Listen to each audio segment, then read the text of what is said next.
Bismillah, walhamdulillah, wassalatu wassalam ala rasulillah wa ala alihi wa sahbihi wa man wala, amma ba'd. We're looking now from talking about what ruqya is. You now know methods that you can use for performing ruqya. You now know how you should be as an individual and how your patient should be as a person. So now we kind of come down to boil everything we've done down from the last day and a half into the actual ruqya session itself. And let's split the ruqya session into before, during and after. And there's no doubt that certainly the things we're going to mention here will give you an indication. They will not give you everything.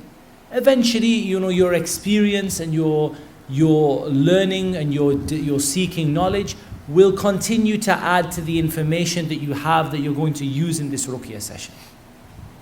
However, ya ikhwan, and I really want to emphasize this, I want you people sitting here today to practice ruqya. I want you to go out and to give, to do and perform ruqya upon people. I don't want you to leave this as, I heard some words about ruqya and I learned a few things, and then go back and do nothing. I want you guys to get involved, bi-idhnillahi ta'ala. And that might be in partnership with someone, that might be with your family, that might be beginning with your local area, because we are in desperate need of people who are going to take on this responsibility for the sake of Allah Azza wa Jal. Before the ruqya session, you're going to have a discussion with the patient. Before this, we talk about what this discussion might contain, and reminding you what we said about ordering the good and forbidding the evil. You may want to send your patients some information before they even come, or to have some information present on a website or on your Facebook or whatever before they even come, that sets out certain ground rules in order to come and join the good and to forbid the evil. So you say straight up, if you're going to come to me, my sister in Islam, you're going to come with hijab. And if you're not coming with hijab, then I'm not coming to do ruqya on you. And you can put it nicer than that, but I'm trying to emphasize to you in a way that you are going to be ordering the good and forbidding the evil. And you're not going to be compromising, and you're going to be bearing in mind the information we've heard about the Raqi and the family. So before the session, and this is very important, manage your time. And I say this because this is something that I feel that I haven't done brilliantly in the past. You can get talking to someone about their experiences, and there's only 2 minutes left for the ruqya, and you manage to read al-Fatiha and they go. Why? Because the shaitan wants anything to delay, anything that the shaitan can do to stop you reading, any single method the shaitan can use to stop you reading, he will do so. And they can't do anything unless Allah Azza wa Jal wills for it to happen. So do manage your time. Set yourself an idea of how long you want the conversation to take. Some certain patients will talk forever. They will talk again and they will mention, and someone will come to you and say, some of these patients have been suffering for 20, 30 years. And they want to tell you what happened in that 20, 30 years. And that, for your purpose of your ruqya, can mean that there is no recitation of the Quran. So the first thing I want to talk about before the session is give it a proper time. Have it in your mind that I'm going to chat to them. Get the important information out and try to ask the questions that are the most pertinent, that are the most valuable questions to what you're going to do. Some of the ulama benefit this from the hadith of the hadith of the tabi'i, which leads to the hadith of Ibn Abbas about those who do not seek ruqya. When the scorpion stung that tabi'i, and he said, the other one said to him, what did you do? Look at the value of the question. He was stung by a scorpion, and the shaykh, he said, many people would say this, what color was it? Was it a big scorpion or a small scorpion? Really? Did it hurt? Did the poison go into you? What happened? Then what did you do with the scorpion? He's asking questions that have nothing to do with the issue. Look at the tabi'i, what's he want? He wants the ilm shar'i, he wants the benefit. And he says, what did you do so that I can evaluate and advise you whether you did the right thing or the wrong thing? So ask valuable questions, insha'Allah ta'ala. Try to give yourself a bit of an idea. Of course, da'wah is extremely valuable, and you may begin a ruqya session with da'wah, and da'wah may be the only thing you deal with. Because at the end of the day, your calling them to tawheed is critical to their success and their cure. But we want generally if you extend this period, we want it to be extended because you wanted to extend it, not because the shaitan wanted to stop you from reciting. Okay? So if you decide to take the full hour or 2 hours to talk to them about tawheed, that's fine. But make sure that that's your decision. I'll give you a little tip about how to make sure these things are your decision. Try to decide things before the patient comes to you. And the only reason I say this is, the shaitan will come to you throughout the ruqya, try to get you to stop, oh, you're too tired, I'll just stop here. What I try to do is I have in my mind before the patient comes, at a time when inshallah the shaitan is less close and less likely to afflict me, I have in my mind I'm going to recite inshallah approximately this amount of the Quran. I'm going to take approximately this length of time. Just an approximation in your mind. Because if you have in your mind, inshallah, I'm intending to recite 1/3 of Surah al-Baqarah upon this patient, then try to stick to it and don't let the shaitan stop you and say, oh, I'm really tired, I'll just leave it at the first page. Inshallah, next week we'll carry on. So be aware of that. Try before the session to focus yourself before you even see the patient. What am I going to ask? What do I need to know? Another technique for this is to have the majority of this discussion before the patient even comes to see you. Get them to write it down in an email. Get them to send you a message, a text message, whatever it is, so that you can get the majority of the time that you're with them to be the recitation of the Quran, calling them to the haqq. Yeah, you may talk to them in session, how long have you been suffering? You send some questions by email, they get back to you, you then send them some material, and you save yourself a whole lot of time. You also save yourself from having to remember everything in one go. So try, if you can, to extrapolate some of these discussions and make them happen by email or by phone. The reason I tell you this is, the shaitan is desperate to stop you from the performance of the ruqya, and some patients, there is no limit to the amount of information that they want to give you. And so you say in general, if it gets too long, Jazakallahu khairan, it's very beneficial. If you could write this down for me in an email, I will inshallah ta'ala look at it. Let's get on with the Quran. However, there are some things that you do need to focus on before you begin the session. Ask about the details. Ask how long they have been suffering. Ask about their history. This is just simple, good practice. It's simple, best practice. It's what a doctor would do. It's what anybody in this circumstance would do. Get a bit of history. How long have you been suffering for? What kind of symptoms do you have? Try not to prompt the person overly such that you put words in their mouth. A lot of ruqya do this. So do you see dreams of snakes? I see dreams of snakes. Scorpions. Do you see this, that, the other? Did you possibly do this? Did you do this? And they're just basically deciding the issue beforehand. Try to you can prompt them from time to time. But when you prompt them, try to let them discuss what they're talking about and say what they want, and then ask certain questions. Okay, you mentioned that you have nightmares, and you mentioned that your nightmares are like this and this and this. Have you seen such and such a thing in your nightmare? So then you can get more specific. Okay? So, how long have you been suffering? When and how did it begin? When and how did it begin? Because you're trying to get a hypothesis in your mind, a basic prognosis, something that you can build upon and sort of adjust as you progress through your relationship with the patient. You may want to talk about yourself, your ground rules, certain things you want the patient to do. I want you to do these adhkar. I want you to do this and this and this. But when you do so, do not overburden the patient. Do not give them more than they can do.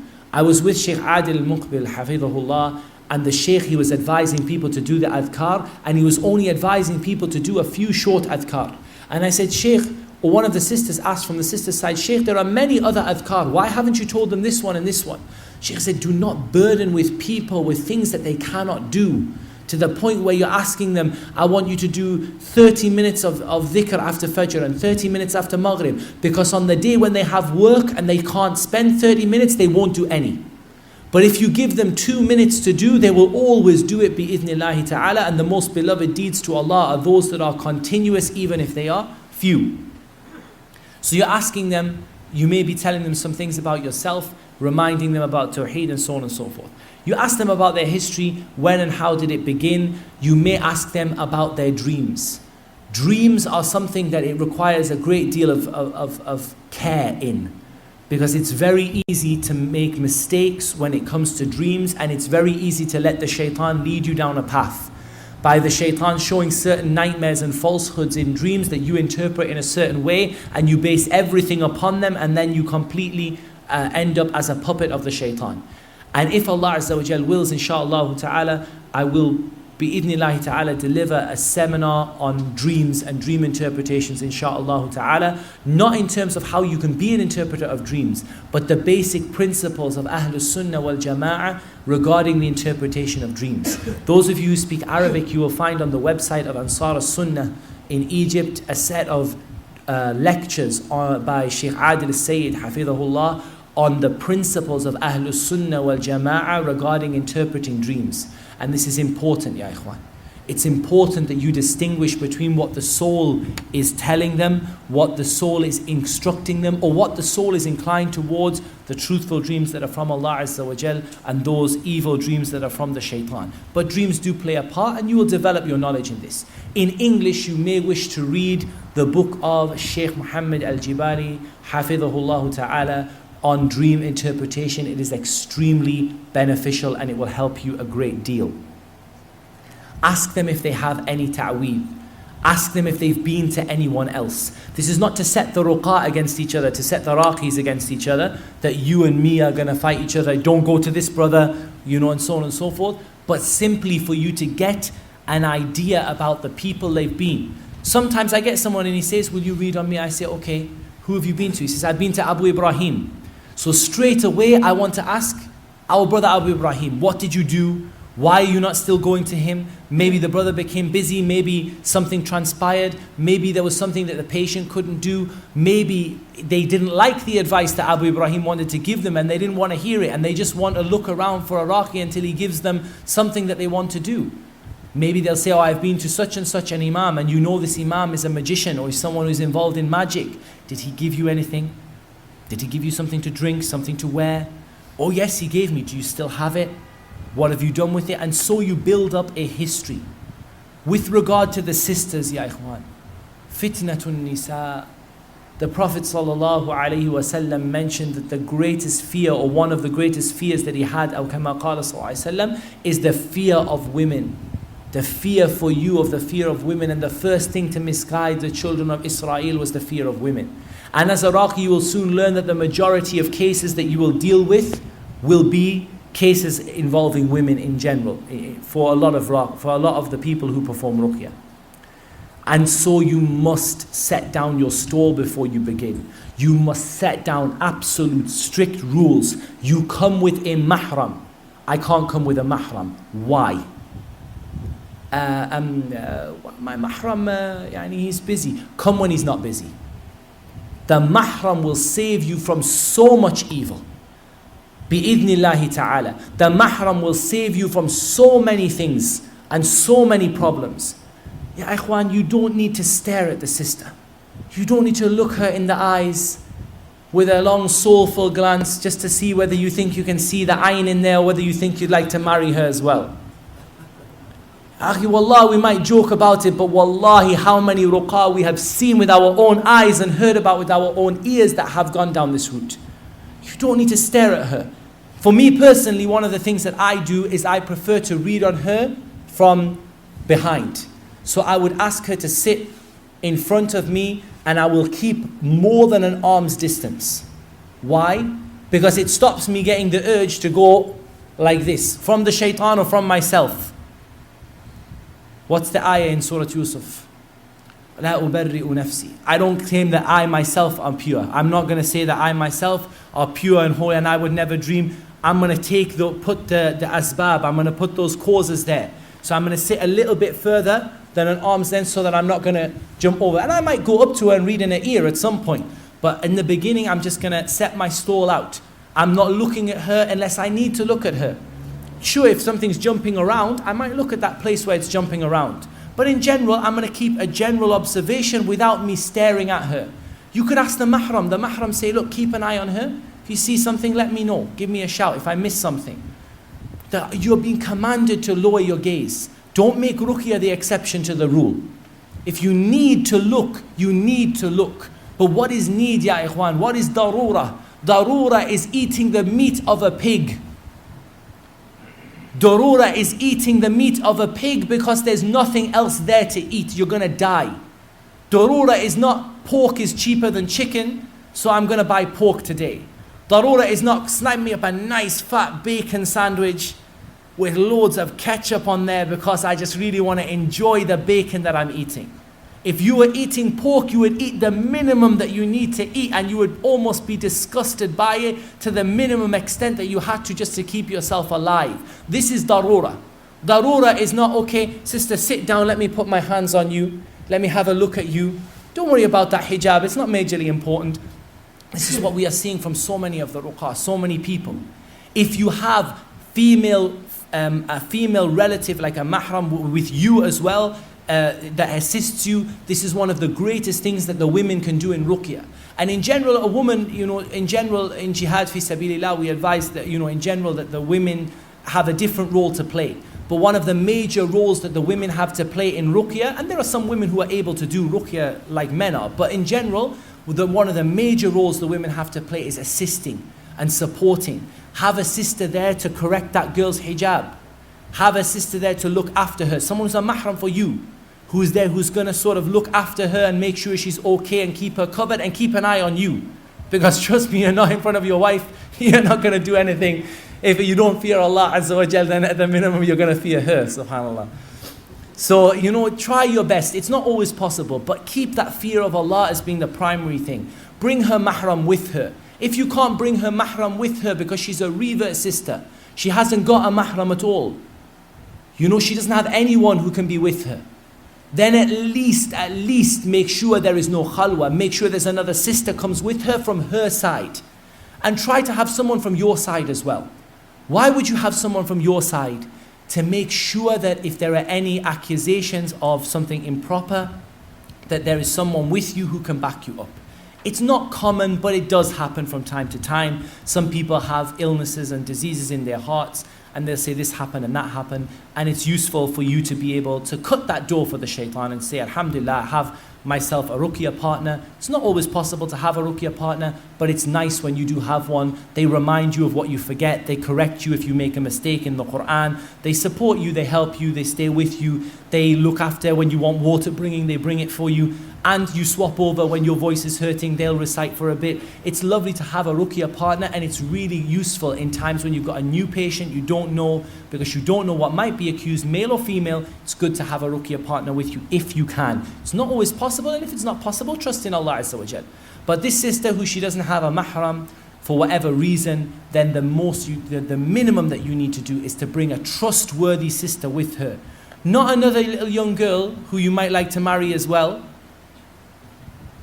but a reliable sister, one of the aunties, one of the elder sisters, or one of the sisters who's known for her responsibility and she's known for her fiqh in the deen. Because this is going to keep you further away from falling into sin and from falling into that which is going to ruin your ruqya and ruin your success in what you're doing, because Allah Azza wa Jal is not going to give you tawfiq when you are disobeying Him in this way. And it gets like a disease, it gets worse and worse and worse, until the Raqi says, I only read on women. And send me a photo first and I'll tell you if I'm going to read on you or not. Wallah, I'm not telling you something that's never happened, ya ikhwan. Wallahi, I'm not telling you something that's never happened. I'm telling you things that we have heard of, that we have seen, that we have witnessed, that we have read about, that we've seen with brothers on Facebook and elsewhere, stories from patients. It has got to this stage, ya ikhwan, fear the fitna of women and stick to the limits set by Allah Azza wa Jal. Ask them about their prayer. If they're not praying, you have a major issue you need to deal with first. And for me, I divide patients into categories according to the severity of what they're suffering. And from the most severe of patients that I consider to be the most deserving of treatment are those who have been told that they're going to die. So those who are being told that they're critically ill and they're going to die, you're going to give them priority. Those who are not praying or not practicing the deen at all, because if they die in this state, they die upon other than Islam. So you are not going to say to someone who says, oh, you know, you read Quran, I had a light headache, and otherwise I was fine, and I can read Quran on myself, and you have another person who the doctor's given a week to live. Judge it and give priority to those people. Maybe you might want to set out at this point your stall with regard to your commitment. And honestly, I advise you, Yaqi, don't promise them. Don't promise them the earth. Promise them that you will do the best for them that you can do with the circumstances that Allah Azza wa Jal gives you. Because subhanAllah, it sometimes turns out that the person will say, you promised me that you would be with me until it went, and Allah Azza wa Jal puts a difficulty for you in this. So be careful before you make this commitment and try to advise people that, look, what I'm doing for you is I'm going to do the best that I can for you. I'm going to read on you today. Bi-idhnillahi ta'ala, I will continue that for as long as Allah Azza wa Jal gives me the ability, but your trust is in Allah. And so if Allah Azza wa Jal does not give me the ability to continue, at least Allah subhanahu wa ta'ala will put someone in your path who will be able to do that for you. Questions linked to the situation, and sometimes these questions can give you a very good idea of what the person's suffering from. You've got a lot of knowledge now about ayn, about sihr. Has this been done? Did you go to this person? Was there an amulet? Did it have this on it? You can start to ask very pertinent questions to the situation.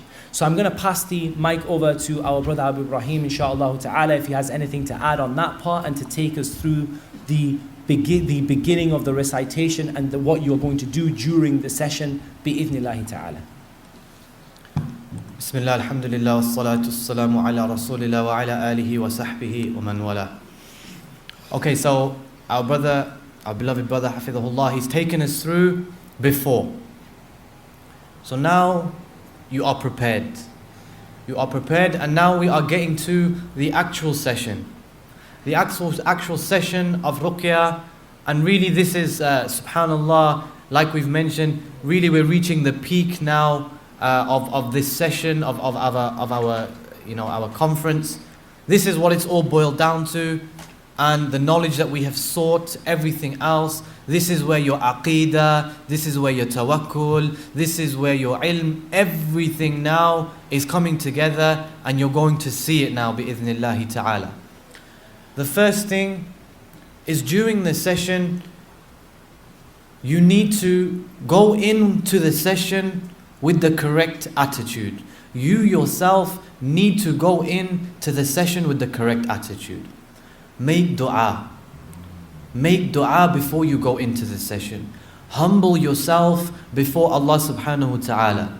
Make tawbah, make istighfar before you go into the session. Now, the patient has arrived and we're in the session now. And as our brother has mentioned, perhaps they have a lot of details that they want to talk to you about. You need to limit this now. You need to be in control of the conversation. You're asking the questions without leading them on. Now, do you want this patient to sit down, or do you want this patient to lie down? Is this patient going to sit down, or are they going to lie down? And are they going to sit in a place where there is impending danger? If this person is possessed and suddenly they jump up, are they going to hit their head on something sharp? If suddenly they fall back, are they going to bang their head on something? If suddenly they make a dart for you or a dart for something else, are you prepared? So make sure that your environment is one which is safe. Make sure that there is a safe environment in which to do the ruqya. Make sure that it is an environment where you're not going to be constantly disturbed. There shouldn't be children running around. There shouldn't be phones going off in the background. There shouldn't be children screaming or people talking over. Make sure that the environment is one which is conducive to ruqya. This is extremely, extremely important. Now, with the sisters, I advise that the sisters are not made to lie down, simply because of exposing their body, etc. It's probably better that the sisters are made to sit down. If you do want the sister to lie down, perhaps have a thin blanket or a thin veil that you can throw over the sister so as to preserve the shape of her body so that it covers her. You can't see that. Again, for your protection and also for the protection of the sister from the whisperings of the shayateen.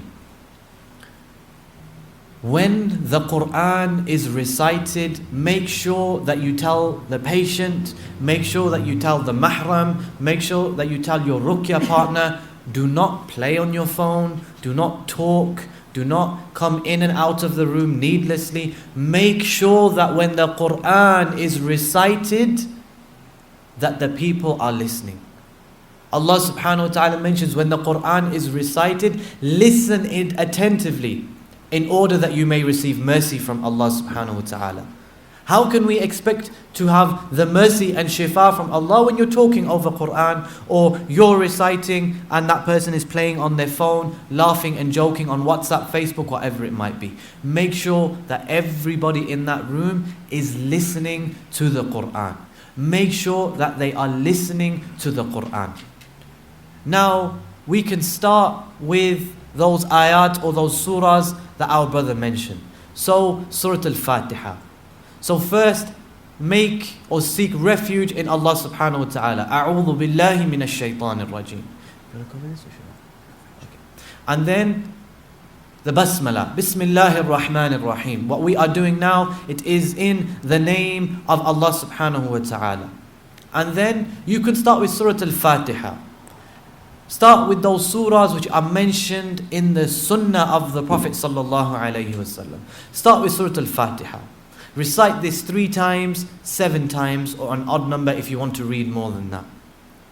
Then you can focus on Ayatul Kursi.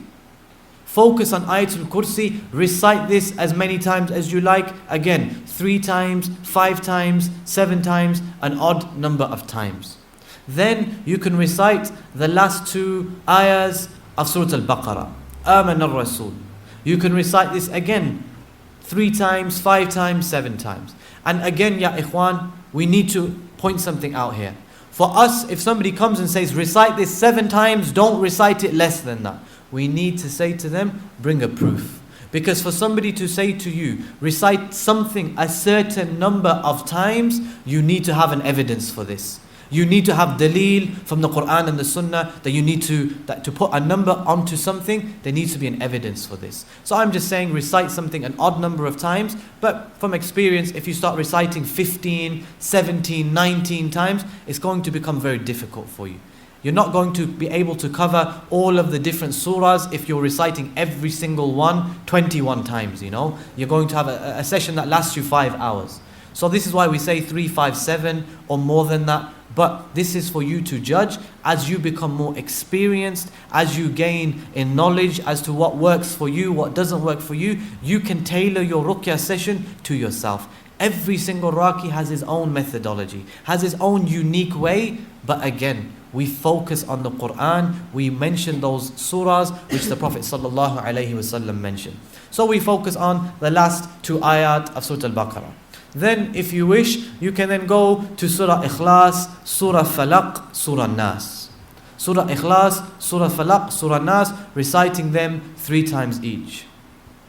Now, at this stage, the patient may be sitting there and there's nothing wrong with them whatsoever. Does this mean there's nothing wrong with them? Does this mean there's no sihr? Does this mean there's no jinn or evil eye? No. It does not mean any of that.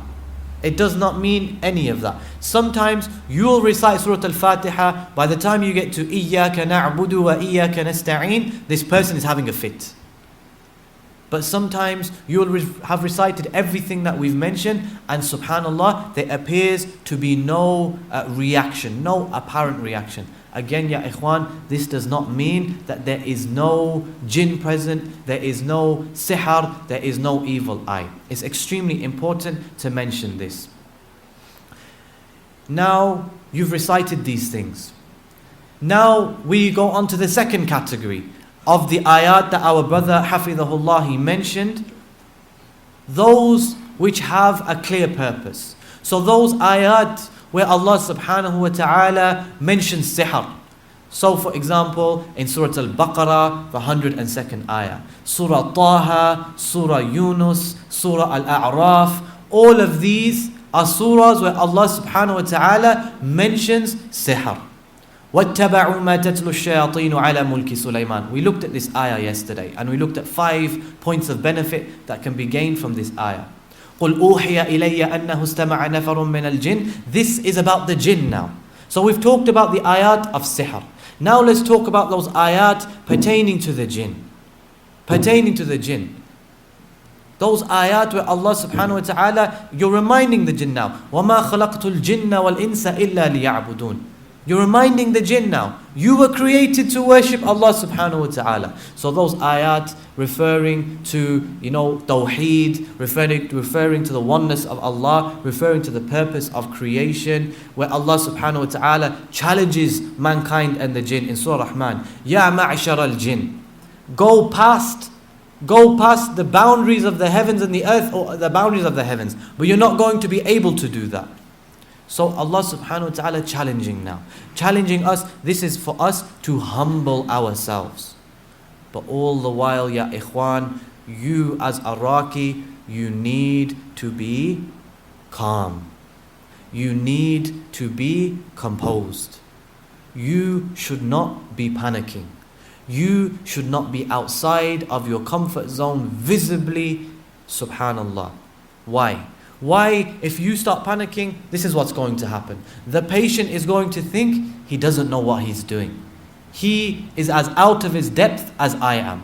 If you yourself are panicking and visibly you're shaking and trembling, etc., the patient is going to lose all trust in you. Imagine you go to the doctor and you tell the doctor about your illness and the doctor faints. Subhanallah. Are you going to have any trust in this doctor? No. This man doesn't know what he's talking about. So subhanallah, keep yourself calm, keep yourself composed. If there is jinn and the jinn sees you panicking, the jinn sees you losing composure, the jinn knows now, I can scare this one, I can threaten this one, I can intimidate this one. You need to be calm, composed. What does this come from? Your aqeedah. Nothing is going to harm me or befall upon me except what Allah has written for me. Nothing is going to benefit me except what Allah has already written for me. Complete trust, reliance in Allah. So be calm, be composed. So you are reciting these ayat now of sihr. You are reciting these ayat now of sihr. And again, there is no real reaction. Does this mean that there's no sihr? No. Does this mean that there's no jinn? No. And then you go into the third category. You recite whatever you like. All of the Quran is shifa. If you want to go back to Surah Fatiha, go ahead. If you want to go to those to the azkar mentioned by the Prophet sallallahu alaihi wasallam, go ahead. Recite whatever you like from the Quran, from the Sunnah which is authentic from the Messenger alayhi salatu wasalam. Now, let's look at some details now. Let's go into some details now. You begin reciting. And immediately this person, they begin to fit.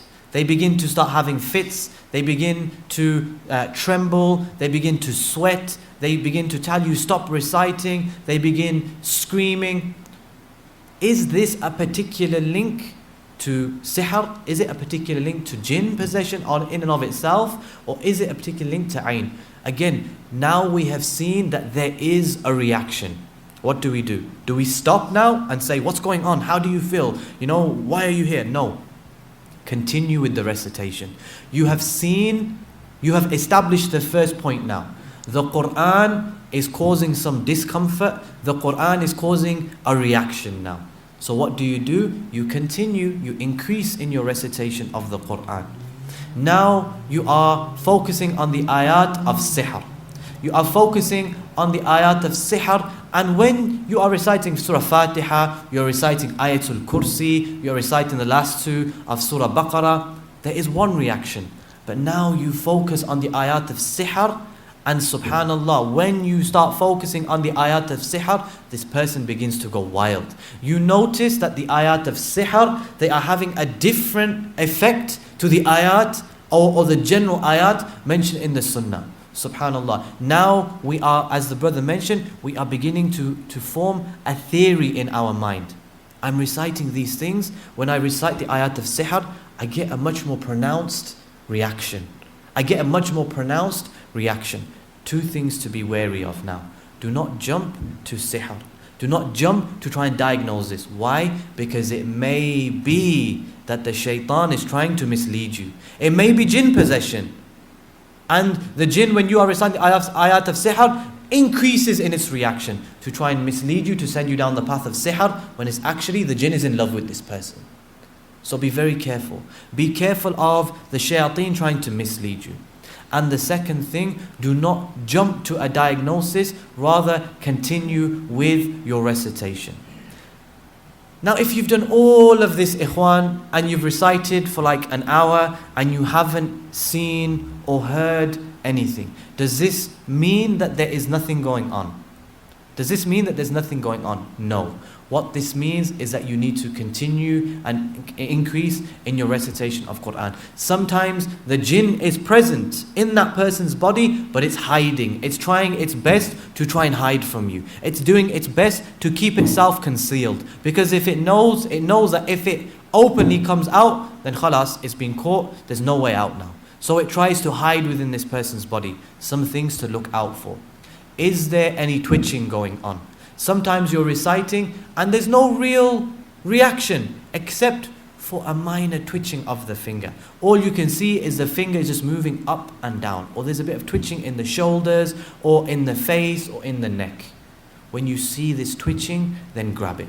When you see this twitching, then grab it. Make sure, ya ikhwan, that you focus and you are aware. This is why we said the Raqi, he needs to be aware. He needs to be aware.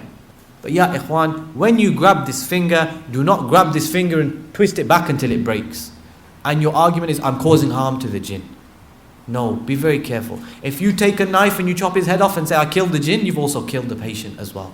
So use pressure or use force within its correct limits.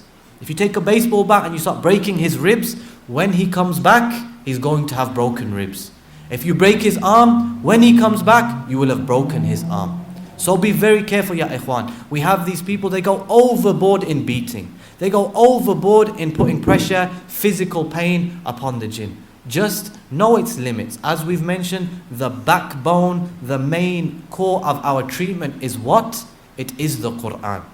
It is the Quran. If this Quran was sent on a mountain, the mountain would turn to dust. If you stood on a mountain, would the mountain turn to dust? No. What's more powerful? The Quran, by the permission of Allah. Use this as your core treatment. And these are just things to try and cause a bit of excess. You know, like the cherry on top of the cake, shall we say. This is just a little bit on top. It shouldn't be your main thing. Do not put pressure or do not be touching up on the sisters. Again, fear the fitna of the women. If I see that woman's hand is twitching, I will say to her mahram, grab her hand and squeeze. Grab her finger and squeeze. I don't need to touch. I can say to the one who has accompanied her, this is why he's here.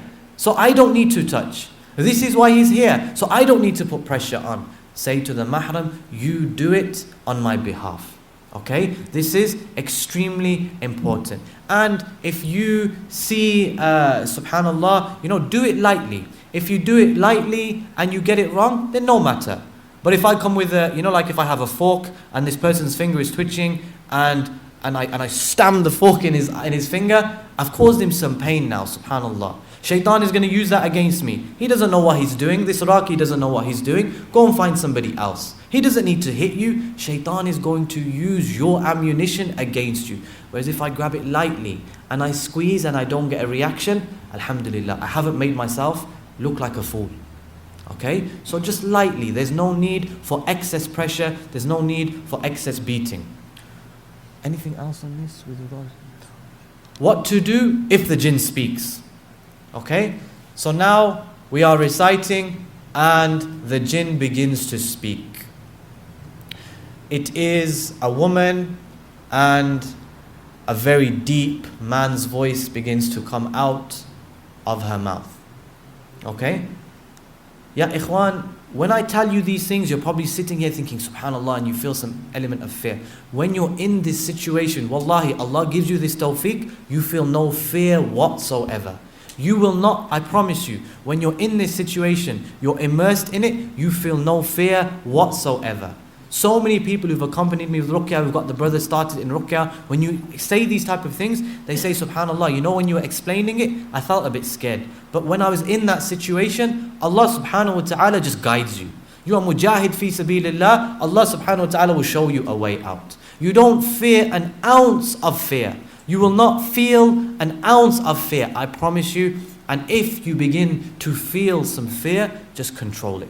قُلْنَا لَا تَخَفْ إِنَّكَ أَنْتَ الْأَعْلَى. We said to Musa, do not fear, you are going to be victorious. You have the Quran, you have Iman, you have Tawheed, you have reliance in Allah subhanahu wa ta'ala. So the first thing, do not become scared or do not panic. Do not stop your recitation of the Quran.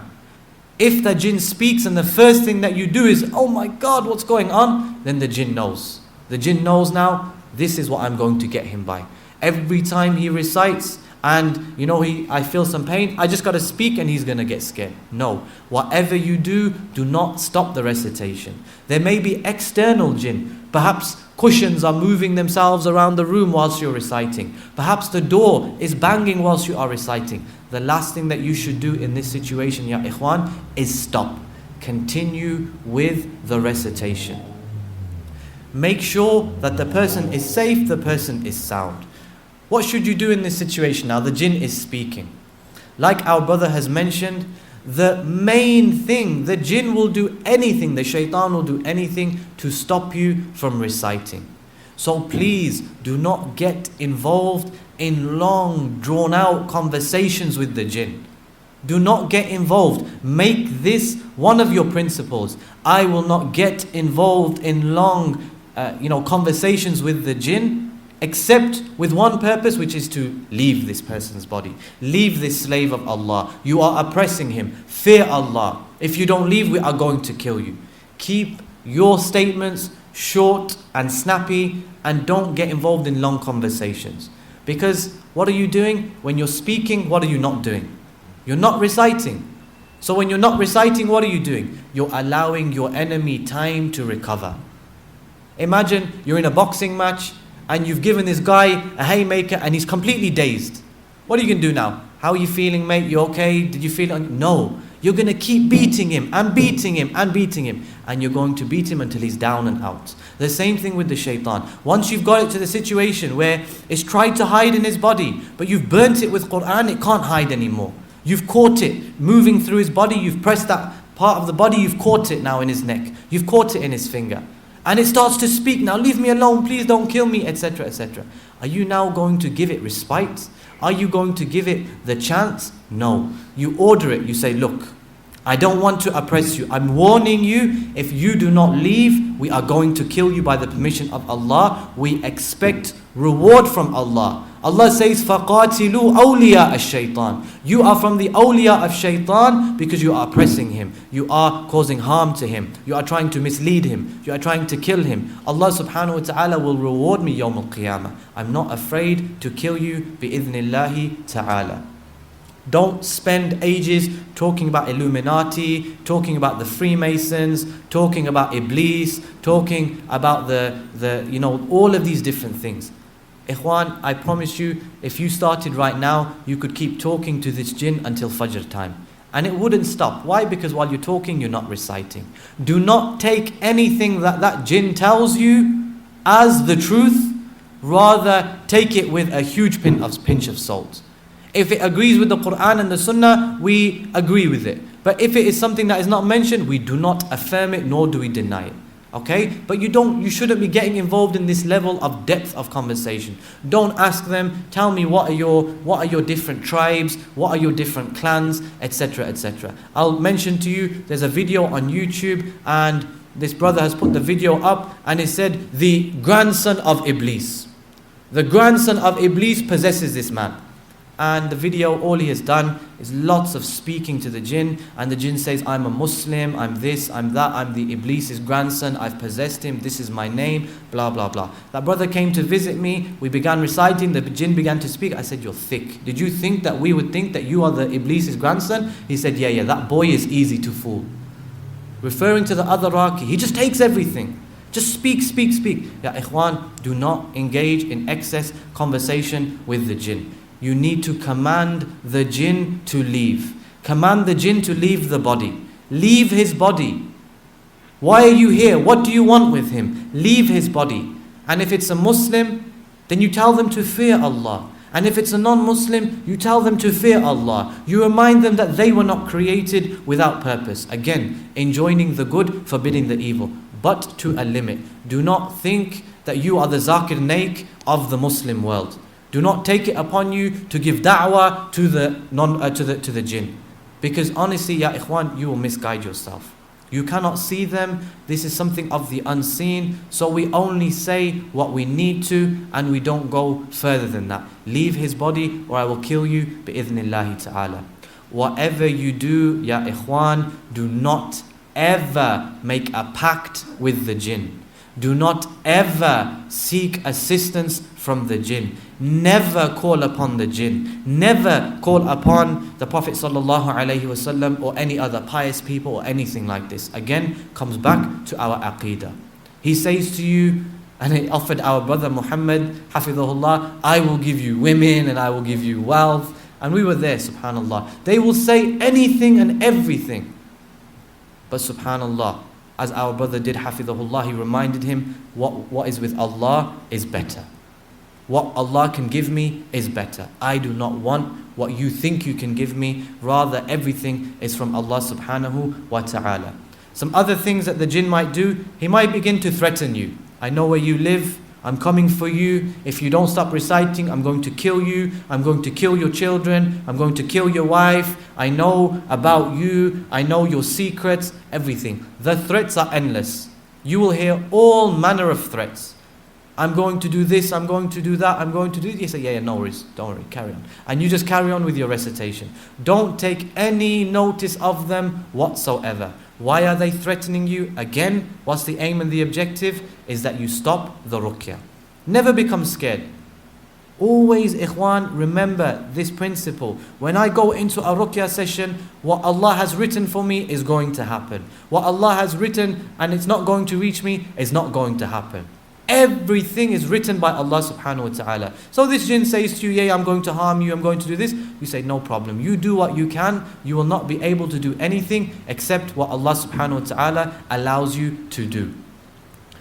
Now, sometimes you may want to ask the jinn, why are you there? But don't ask this at the beginning, you know. Sometimes you'll get to such a situation, you have recited and you have burnt the Quran, burnt the jinn, and the jinn is in a desperate situation, and so the jinn will tell you, I'm here through sihr, I'm here because I love him, etc. Again, do we take this as fact? No. If the jinn wants to tell you, then just accept it. But don't take this as fact now, khalas, this is the truth, and you tell the person afterwards, you have magic, you have this, the magic is in such and such a location, such and such a location, and the person says, how did you know? And you say, oh, because the jinn told me.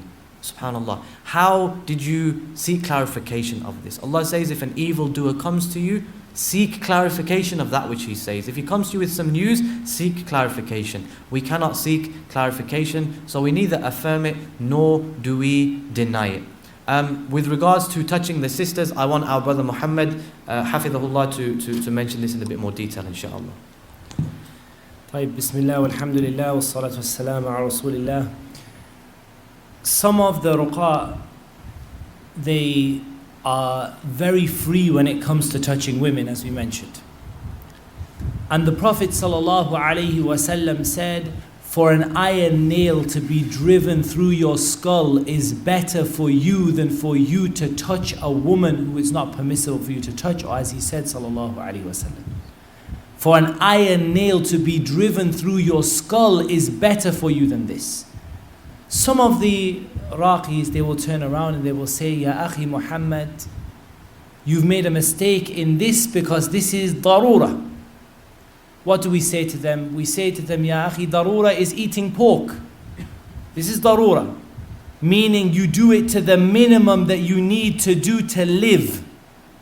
So bearing in mind this issue of darura and necessity, when would we or when might we consider or when might we need to or when might it be a necessity for us to touch a woman in ruqya? I have three situations or three broad circumstances in which you would consider it to be a necessity for you to touch a woman in ruqya. But there is a supplementary point to make on this, and that is that if there is a mahram there that can do it, you never need to. If there is a mahram there that can do it, you never, ever, ever need to. But we are talking about three circumstances when there is no mahram, or the mahram is unable, and that has happened sometimes. The jinn is incredibly strong and the mahram is just being thrown against the wall. You may at that point need to make a judgment call. And I will, before I mention these three conditions, I will mention to you again. Every time this happens to me, I sit with my ruqya partner and I say to him, advise me, ya akhi al-kareem, did I go too far? Did I touch her when I didn't need to? And we have a discussion afterwards where we evaluate whether or not this was necessary and whether or not we need to change our practice. Could we have avoided it? For example, sometimes in the way that you have the woman sit, you could have avoided her getting up and punching her mahram in the face. For example, you could have stood in a way to block her that you didn't need to touch her.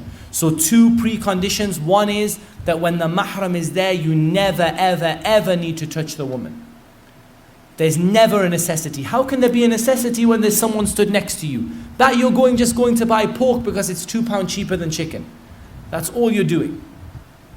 Secondly, always take yourself to account. If you did something that was haram in the religion because it was a necessity, take yourself to account. Ask yourself, evaluate yourself afterwards.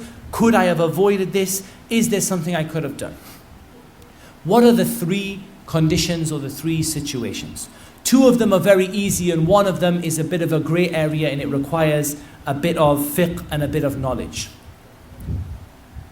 Regarding the two that are easy, the most important reason why you would touch a woman who is not your mahram in ruqya is if she tries to self-harm. I'm not talking about just starts to scratch herself. She runs for the kitchen knife and she goes to stab herself. She grabs something and she goes to choke herself to the point where you see that she's unable to breathe and her face is going blue. In this case, do not hesitate. If the mahram can't deal with it, get involved. Get hold of the mahram, get him to do it. If he can't do it, you get involved and you take her hand away so that she can't harm herself. The second circumstance, if she runs at you and she tries to attack you. This is necessity. She comes at you and she starts to put her hands on your neck and she starts to throttle you. It doesn't happen very often. But when it does happen, you're not going to stay there and say, oh, subhanallah, I can't touch you, you're not my mahram, please continue to strangle me. You can take her off to the extent that it's necessary, ya ikhwan. You're eating pork to the extent that it is necessary. Okay, the pork thing helps because none of you would sit there just chewing away on a bacon sandwich, yeah? You understand what necessity is. She attacks you, you restrain her comfortably. It's so important, ya ikhwan. Brothers and sisters, when you are dealing with a patient, go and speak. We have a brother with us, and mashallah, tabarakallah, the brother has some experience in, shall we say, fighting and such these kinds of things. And he's benefited me a great deal in how to safely restrain somebody. Keep the person safe. Don't let them choke on their own tongue. Don't let them, hurt themselves. They start punching themselves in the face.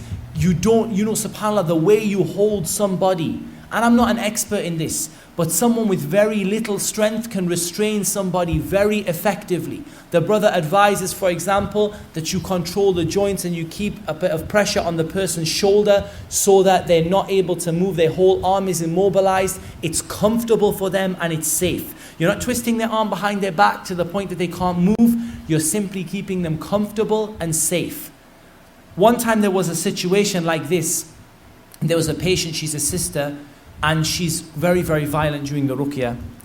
And what happened was, me and the brother, we got into a bit of a disagreement, my ruqya partner, over whether we should touch her or not. And he said, no, leave her until she becomes violent and then touch her. And I said, I think you should restrain her from the beginning. And what happened was, subhanAllah, that this sister went so crazy and so physical and started to attack herself and others that she had to be wrestled to the ground. Now, if you imagine wrestling this sister to the ground involved touching her considerably to wrestle someone to the ground. Now, you could have avoided that by simply keeping a little bit of pressure on her shoulder, by maybe immobilizing her arm, or even simply by not touching her at all and keeping her in a seat where she can't move.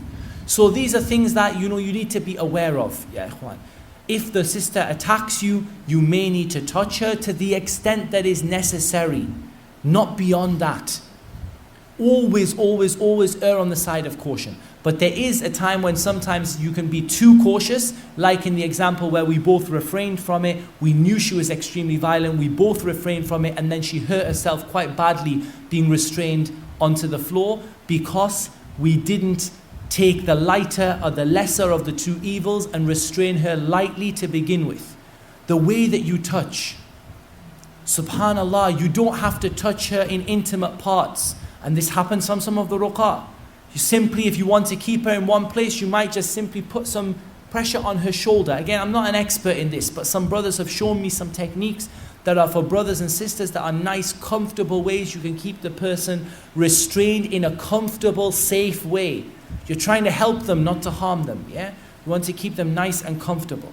So those two situations are a primary example. She self-harms, she starts to punch herself in the face, she runs for the kitchen knife, or she begins to harm you and to attack people around you. Again, leave it for the mahram. The mahram deals with it, no problem. Bring 2 mahrams next time, bring 3 next time. Make sure the kitchen knives are locked away next time. You may avoid yourself doing it, but there may be circumstances where qaddar Allah wa ma sha'a fa'al, you put yourself in a situation and you got stuck. And you had to do it to the minimum extent necessary. So think about where you're touching. You don't have to touch her bare skin. You could touch over her abaya in a way that's a bit more closer to the limits, and you're getting, you're trying to fear Allah. The third circumstance, and this is the tricky one and the grey area, and this is the one that I advise you to fear Allah in until you develop a great deal of experience and knowledge in this field. There may be times when you genuinely believe that you need to touch her in order, or that there is a considerable benefit to her in you touching her in performing her cure. This is a rare circumstance. You can read the Quran, it's enough for you. But you may see the jinn develop in one place and come up like a lump, and you feel that if you were to put pressure on that, then you would be able to significantly increase her cure, or to make her cure significantly quicker. The example of this, and the mashayikh have given this as a fatwa from the lajna and from other than those of the mashayikh, is that your example is the example of a doctor. When you need to do something, you have the permissibility to do it, but do not take that as a license. So many people say, why have you got hold of her? Well, it's important for her cure. It's not. You can recite the Quran. There may be a 1 in 1,000 time when you genuinely, in your heart of hearts, you genuinely believe that you need to touch this sister, and the mahram is not there, there's another sister with her, or the mahram's trying.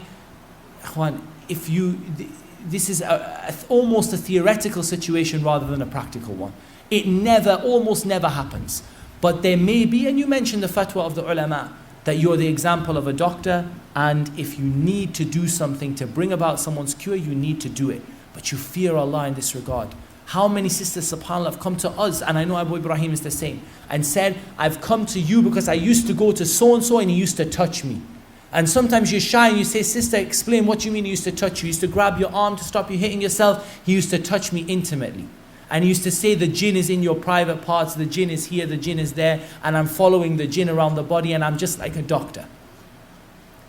If your GP did this to you, what would your GP happen to the GP? SubhanAllah. Fear Allah with regard to the women. Very, very, very important point, ya ikhwan. Keep the mahram awake. Do not allow khalwa to develop. Khalwa is when you and the woman are alone. Why would you not want khalwa to develop? The Prophet ﷺ said, no man and woman are alone together except the third of them is who? Shaitan. Do you want any more shayateen there in your ruqya session? You've already got plenty to deal with as it is. So don't allow the shaitan to be a third. Keep yourself in a situation where you're controlled. And as I said, you may touch a woman one time because of a need and a necessity, and later on you may say, I can put practices in place that will stop this happening again. Maybe I can keep her a little comfortable. Maybe I can invite a second mahram. Keep the mahram awake. If the mahram dozes off, give him a bit of ruqya water in the face. Keep the mahram awake, yeah? In all seriousness, keep the mahram awake. To nudge him, bro, habibi, don't go to sleep. Because the mahram maybe has a weakness, maybe the shaitan looks to affect him, because the shaitan knows if you're upon the sunnah, he knows if he gets the mahram, you're going to leave. So he may try to attack the mahram, and then you need to keep the mahram awake, and at all times you need to keep the patient safe and comfortable, ya ikhwan.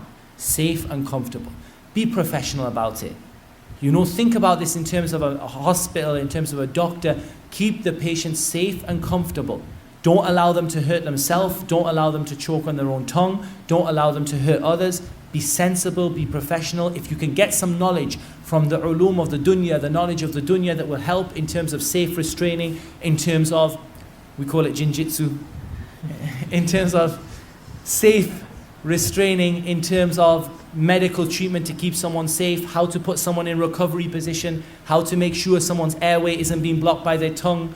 These kind of things, it's a beneficial knowledge that you can learn and you can implement in your ruqya to make sure your patients are safe and comfortable at all times.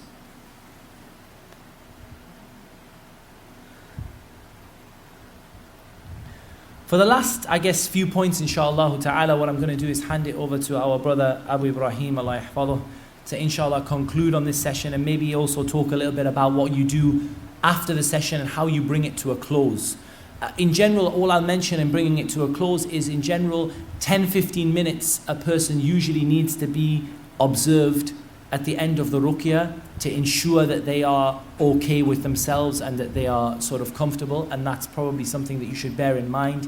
When you've come to a conclusion, you've finished what you'd already decided before that you were going to recite, and you're happy with the conclusion, you bring it to a conclusion, you stop it there, and you're going to observe the person for a short period of time, perhaps 10-15 minutes, to make sure that they are okay, that they're healthy, that the jinn has let go of them, and that you're going to be able to take them away safely. Be careful if they're driving themselves home. You may want to make that considerably longer time. If they're driving themselves home, be so careful that you don't put the person in a state where they're going to harm themselves. So inshallah, to talk about some more points and maybe how to conclude the ruqya session, and I guess maybe a little bit about what we do when the jinn, or how do we know when the jinn leaves, or what happens when the jinn leaves, I'm going to hand it over to our brother Abu Ibraheem, hafidhahullah ta'ala.